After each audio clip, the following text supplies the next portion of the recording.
How to fix Marvel Rivals keep crashing and freezing on Windows PC. So if you've been having this issue, guys, it's really easy and simple to actually fix. There's many methods. One, you just right click on your game, Marvel Rivals, and then on Steam, of course, and then come here and click on Properties. So you'll see a bunch of different settings. Click on Installed Files, and you see this option right here that says Verify Integrity of Files.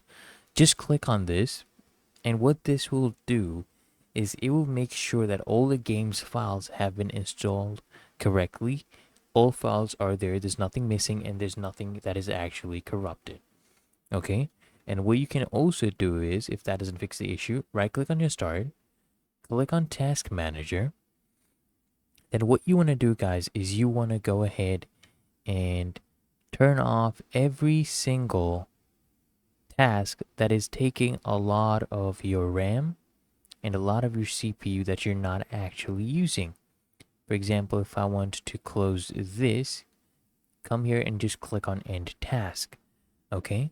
Really that easy and simple. And what you can also do is you can increase your virtual RAM on your PC to give it more breathing room. Now I have a 16 gig RAM, but if you want to increase yours, just right click on Start and then click on Run. Just type this in, sysdm.cpl. Press OK, and this will open up your settings. And here we go. So this is System Properties. You want to come here, click on Advanced, and under Performance, you want to click on Settings. Click on Advanced right here. So we're going to be increasing our virtual RAM, right? Click on Advanced.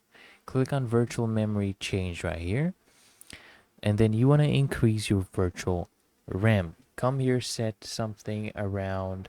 So if your PC is 4 gigs of RAM, you want to put here about 6,300 MB. That's about 6 gigabytes. And maximum size, also set it to the same. Then just press OK. So the rule of thumb is to set it at about 1.5 times your actual RAM or times 3 your RAM. That's the maximum, okay?